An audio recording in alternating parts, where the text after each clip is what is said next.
Hello दोस्तों, स्वागत है आपका हमारे चैनल एसपी वीडियो स्पार्क में। दोस्तों, आज की इस वीडियो में पढ़ने वाले हैं नागरी लिपि। नागरी लिपि के वीवीआई ऑब्जेक्टिव क्वेश्चन जो आपके लिए लेके आया हूँ।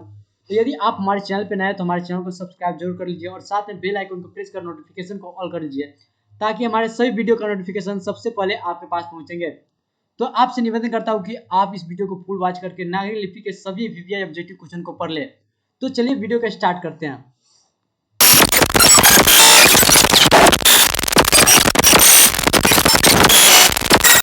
तो चलिए आगे हम क्वेश्चन की तरफ। दोस्तों, नागरी लिपि कक्षा 10 गोधूली भाग 2 वस्तुनिष्ठ प्रश्न। दोस्तों, यहाँ पहला क्वेश्चन क्या हुआ, नागरी लिपि के आरंभिक लेख हमें कहाँ से मिले। ऑप्शन में क्या पूर्वी भारत से, ऑप्शन बी में क्या पश्चिमी भारत से, ऑप्शन सी में क्या दक्षिणी भारत से और ऑप्शन डी में क्या उत्तरी भारत से। दोस्तों, इसका सही उत्तर क्या हो जाएगा, दक्षिणी भारत से। ऑप्शन सी इसका बिल्कुल सही उत्तर है, दक्षिणी भारत से हो जाएगा। ऑप्शन सी इसका बिल्कुल सही उत्तर है। दूसरा प्रश्न है, बेटमा दान पत्र किस समय का है। बेटमा दान पत्र किस समय से, ये काफी वीवीआई प्रश्न है। आप लोग जल्द से जल्द सभी क्वेश्चन को ध्यान से पढ़ के और याद कर लीजिए क्योंकि कुछ ही समय बोर्ड एग्जाम का बचा हुआ है। देखिए यहाँ पे ये नंबर ए में क्या है, 1020 ईस्वी। सी में क्या है, बी में क्या है 1021 ईस्वी, डी में क्या है 1022 ईस्वी और डी में क्या है 1023 ईस्वी। तो इसका सही उत्तर क्या हो जाएगा, ए में 1020, बी में कितना 1021, डी में सी में कितना है 1022 और डी में कितना है 1023। तो दोस्तों, इसका सही उत्तर क्या हो जाएगा, ए ऑप्शन बिल्कुल सही उत्तर है, 1020 ईस्वी हो जाएगा। बेटवा दान पत्र किस समय का, तो 1020 ईस्वी।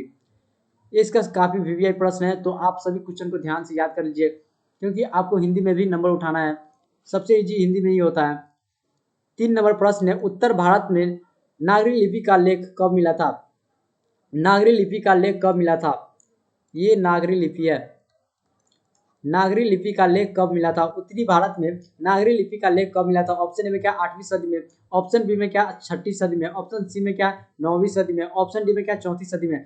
तो दोस्तों, इसका सही उत्तर क्या हो जाएगा, उत्तर भारत में नागरी लिपि का लेख कब मिला था, तो 8वीं सदी में।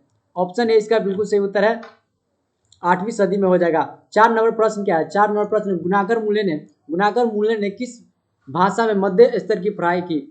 गुणाकर मूल्य ने किस भाषा में मध्य स्तर की पढ़ाई की, तो किस भाषा में। ऑप्शन में क्या मराठी भाषा में, ऑप्शन बी में क्या पंजाबी भाषा, ऑप्शन सी में क्या नामांकित भाषा, ऑप्शन डी में क्या अंग्रेजी भाषा।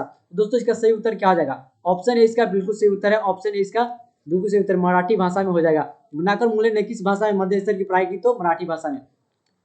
5 नंबर प्रश्न है, मूल्य ने अंग्रेजी व हिंदी की पढ़ाई कहाँ से की। गुणाकर मूल्य जी ने अंग्रेजी व हिंदी की पढ़ाई कहाँ से की गई। ऑप्शन ए में क्या है दिल्ली में, ऑप्शन बी में क्या है जंगल में, ऑप्शन सी में क्या है वर्धा में और ऑप्शन डी में क्या है इलागना में। तो इसका सही उत्तर क्या हो जाएगा, गुणाकर मूल्य जी ने अंग्रेजी व हिंदी की पढ़ाई कहाँ से की, तो वर्धा से की। ये सी ऑप्शन इसका बिल्कुल सही उत्तर है।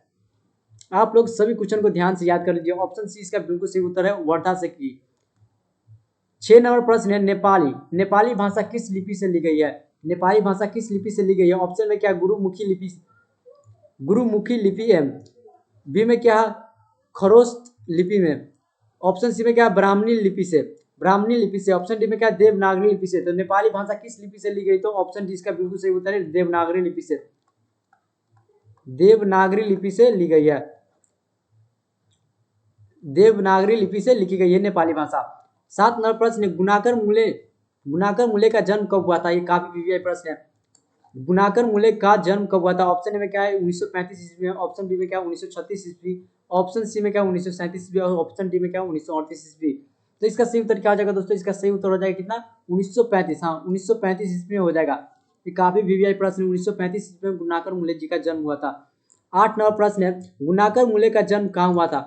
ये भी काफी वीवीआई प्रश्न है। यदि आपसे पूछा जाए गुणाकर मूल्य का जन्म कहाँ हुआ था, तो ऑप्शन ए क्या केरल में, ऑप्शन बी में क्या टेम्पलेट में, ऑप्शन सी में क्या महाराष्ट्र और ऑप्शन डी में क्या उत्तर भारत में। दोस्तों, गुणाकर मूल्य जी का जन्म कहाँ हुआ था, महाराष्ट्र में हुआ था। ऑप्शन सी इसका बिल्कुल सही उत्तर है, सी ऑप्शन इसका बिल्कुल सही उत्तर है। आपको सभी क्वेश्चन को ध्यान में रखना होगा।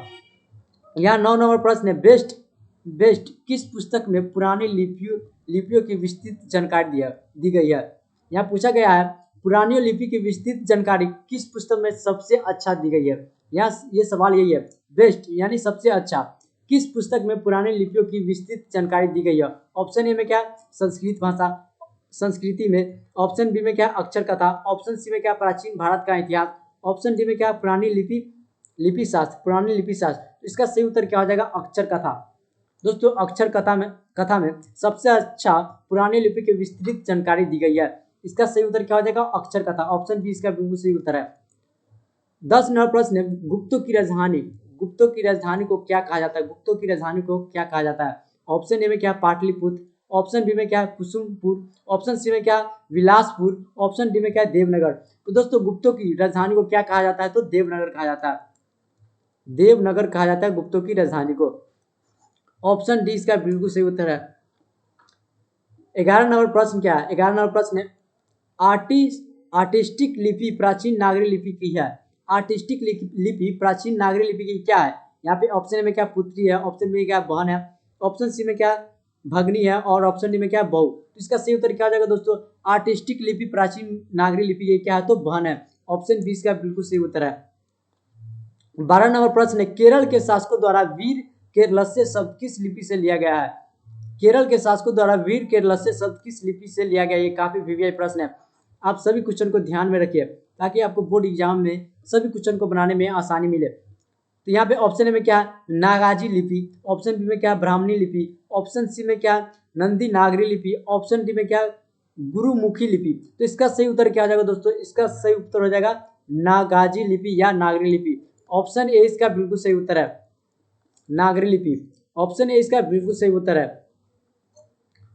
केरलस्य शासकों द्वारा वीर केरलस्य शब्द से किस लिपि से लिया गया? तो नागरी लिपि से लिया गया। 13 नंबर प्रश्न है, पहले पहले किन राजवंशों की पांडुलिपि को ही नंदी नागरी नाम दिया गया? पहले किस राजवंशों की पांडुलिपि को ही नंदी नागरी नाम दिया गया? ऑप्शन ए में क्या देवगिरी के राजा का, ऑप्शन में क्या देवगिरी के राजा का, ऑप्शन बी में क्या विजयनगर के राजा का, ऑप्शन सी में क्या राष्ट्र प्रतीक राजा राज चिन्ह का, ऑप्शन डी में क्या चोल राजा का। तो इसका सही उत्तर क्या हो जाएगा दोस्तों? इसका सही उत्तर हो जाएगा क्या विजयनगर के राजा का। ऑप्शन बी इसका बिल्कुल सही उत्तर विजयनगर के राजा का। एक काफी वीवीआई प्रश्न है। 14 नंबर प्रश्न है, उत्तर भारत की विशेष स्थापत्य शैली को क्या कहते हैं? उत्तर भारत के विशेष स्थापत्य शैली को क्या कहते हैं? ऑप्शन में क्या ललित शैली, ऑप्शन बी में क्या अभिनागर शैली, ऑप्शन सी में क्या विभ्राट शैली, ऑप्शन डी में क्या नागा शैली। तो इसका सही उत्तर क्या हो जाएगा? इसका सही उत्तर हो जाएगा नागा शैली। ऑप्शन डी इसका बिल्कुल सही उत्तर है। 15 नंबर प्रश्न है, देवनागरी लिपि के मुद्रण का प्रकार कब बने? देवनागरी लिपि के मुद्रण का प्रकार कब बने? ऑप्शन में क्या 2 सदी पहले, ऑप्शन बी में क्या 2 दशक पहले, ऑप्शन सी में क्या 22वीं शताब्दी में, ऑप्शन डी में क्या 11वीं सदी में। तो इसका सही उत्तर क्या हो जाएगा दोस्तों? देवनागरी लिपि के मुद्रण का प्रकार कब बने? तो 2 सदी पहले बने, 2 सदी पहले बने। ऑप्शन ए इसका बिल्कुल सही उत्तर है। अगला प्रश्न है 16 नंबर प्रश्न है, नागरी लिपि एक सर्वदेशिक लिपि कब थी? नागरी लिपि एक सर्वदेशिक लिपि कब थी? इसको दोस्तों नागरी लिपि भी कहते हैं, नागांगी लिपि या नागरी लिपि। एक सर्वदेशिक लिपि कब थी? ऑप्शन ए में क्या 15वीं सदी में, ऑप्शन बी में क्या ईसा पूर्व काल में, ऑप्शन सी में क्या 8वीं से 11वीं शताब्दी में, ऑप्शन डी में क्या कभी नहीं। तो दोस्तों इसका सही उत्तर क्या हो जाएगा? नागरी लिपि एक सर्वदेशिक लिपि कब थी? 8वीं सदी से 11वीं सदी में। 17 नंबर प्रश्न है, पहले दक्षिण भारत की नागरी लिपि क्या कहलाती थी? पहले दक्षिण भारत की नागरी लिपि क्या कहलाती थी? पहले दक्षिण भारत की नागरी लिपि क्या कहलाती थी? ऑप्शन में क्या नंदी नागरी, ऑप्शन बी में क्या कोंकणी, ऑप्शन सी में क्या ब्राह्मणी और ऑप्शन डी में क्या सिद्धम। तो दोस्तों इसका सही उत्तर क्या हो जाएगा? पहले दक्षिण भारत की नागरी लिपि क्या कहलाती थी? तो सिद्धम कहलाती थी। ऑप्शन डी इसका बिल्कुल सही उत्तर है। ऑप्शन बी डी इसका बिल्कुल सही उत्तर है, सिद्धम कहलाती थी। 18 नंबर प्रश्न है, गुनागर मुले ने विभिन्न विषयों पर कितने निबंध लिखे? ये काफी वीवीआई प्रश्न है। गुनागर मुले ने विभिन्न विषयों पर कितने निबंध लिखे? ऑप्शन में क्या 1500 से अधिक, ऑप्शन बी में क्या 2500 से अधिक, ऑप्शन सी में क्या 3500 से अधिक, ऑप्शन डी में क्या 4500 से अधिक। तो इसका सही उत्तर क्या हो जाएगा दोस्तों? इसका सही उत्तर हो जाएगा 2500 ईस्वी से अधिक, 2500 से भी अधिक। गुनागर मुले ने विभिन्न विषयों पर कितने निबंध लिखे? तो 2500 से अधिक। 19 नंबर प्रश्न है, भारतीय लिपियों की कहानी कौन सी प्रसिद्ध रचना है? भारतीय लिपि की कहानी कौन सी प्रसिद्ध रचना है? ऑप्शन ए में क्या गुनाकर मुले, ऑप्शन बी में क्या नलिनी विलोचन शर्मा, ऑप्शन डी में क्या महादेवी वर्मा और ऑप्शन डी में क्या सुमित्रा नंद पंत। तो इसका सही उत्तर क्या हो जाएगा दोस्तों? गुनाकर मुले। भारतीय लिपि की कहानी में कौन सी प्रसिद्ध रचना है? तो गुनाकर मुले रचनाकार है। कौन सी रचनाकार प्रसिद्ध है? तो गुणाकर मूल्य। 20 नंबर प्रश्न है, इस्लामी शासक का पदारोहण काल क्या? इस्लामी शासक का पदारोहण काल क्या? ऑप्शन में क्या 12वीं सदी से, ऑप्शन बी में क्या 13वीं सदी से, ऑप्शन सी में क्या 14वीं सदी और ऑप्शन डी में क्या 15वीं सदी। तो इस्लामी शासक का पदारोहण काल क्या है? तो 12वीं सदी। ऑप्शन ए इसका बिल्कुल सही उत्तर है। अगला प्रश्न 21 नंबर है, गुणाकर मूल्य की मृत्यु कब हो गई? ये काफी वीवीआई प्रश्न है, इसको आप अभी याद कर लीजिए। गुणाकर मूल्य की मृत्यु कब हो गई? ऑप्शन में क्या 1995, ऑप्शन में क्या 1999, ऑप्शन सी में 2005 और ऑप्शन डी में क्या 2009। इसका सही उत्तर क्या हो जाएगा दोस्तों? गुणाकर मूल्य की मृत्यु कितना में हुई? 2009 में। 2009 में हुआ। ऑप्शन डी इसका बिल्कुल सही उत्तर है। 22 नंबर प्रश्न, किस शासक ने अपने सिक्कों पर राम सीता की चोटी और नागरी लिपि में रामसी रामसी शब्द अंकित किया था? ऑप्शन में क्या शेर शाह सूरी, ऑप्शन बी में क्या हरिहर, ऑप्शन सी में क्या अकबर और ऑप्शन डी में क्या चंद्रगुप्त। इसका सही उत्तर क्या हो जाएगा दोस्तों? अकबर ने ही सिक्कों पर राम सीता के चोटी और नागरी लिपि में रामसी शब्द को अंकित किया था। ऑप्शन सी इसका बिल्कुल सही उत्तर है, अकबर हो जाएगा। 23 नंबर प्रश्न है, नागरी लिपि के शीर्षक निबंध क्या है? नागरी लिपि शीर्षक के निबंध क्या है? ऑप्शन में क्या गुणाकर मूल्य, ऑप्शन बी में क्या है रामचंद्र शुक्ल, ऑप्शन सी में क्या doctor Bholanath Tiwari, option D में क्या बाबू राम सक्सेना। तो इसका सही उत्तर क्या हो जाएगा दोस्तों? गुणाकर मूल्य हो जाएगा। नागरी लिपि के शीर्षक निबंध क्या है? गुणाकर मूल्य। नागरी लिपि शीर्षक के निबंधकार कौन है? निबंधकार कौन है? तो कौन है? गुणाकर मूल्य हो जाएगा। 24 नंबर प्रश्न, नागरी लिपि के शीर्षक पाठ किस पुस्तक से लिया गया? नागरी लिपि के शीर्षक पाठ किस पुस्तक से लिया गया?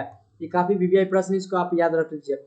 ऑप्शन में क्या अक्षर की कहानी, ऑप्शन बी में क्या भारतीय लिपियों की कहानी, ऑप्शन सी में क्या अक्षर कथा और ऑप्शन डी में क्या इनमें से कोई नहीं। तो दोस्तों इसका सही उत्तर क्या आ जाएगा? नागरी लिपि शीर्षक पाठ किस पुस्तक से लिया गया? तो भारतीय लिपियों की कहानी से। ऑप्शन बी इसका बिल्कुल सही उत्तर है।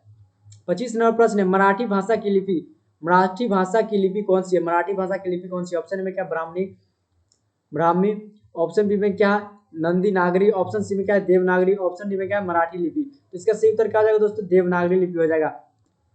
देवनागरी लिपि मराठी भाषा की लिपि कौन सी है? तो देवनागरी। 26 नंबर प्रश्न क्या है दोस्तों? 26 नंबर प्रश्न है, टकसाल का संबंध क्या?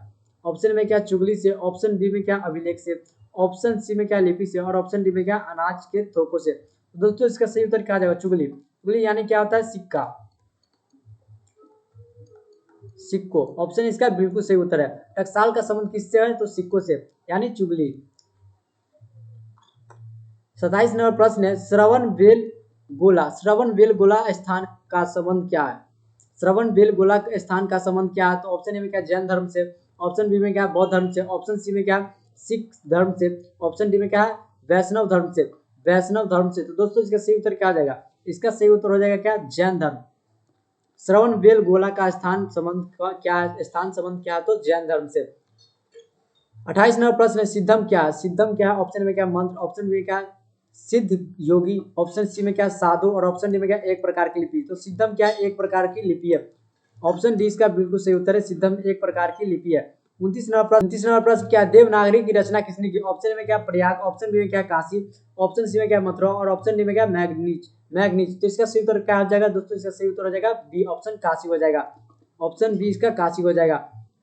30 नंबर प्रश्न है, हिंदी के आदि कवि कौन है? ऑप्शन में क्या सरहपाद, ऑप्शन बी में क्या तुलसी, ऑप्शन डी सी में क्या वाल्मीकि, ऑप्शन डी में क्या निराला। इसका सही उत्तर क्या हो जाएगा?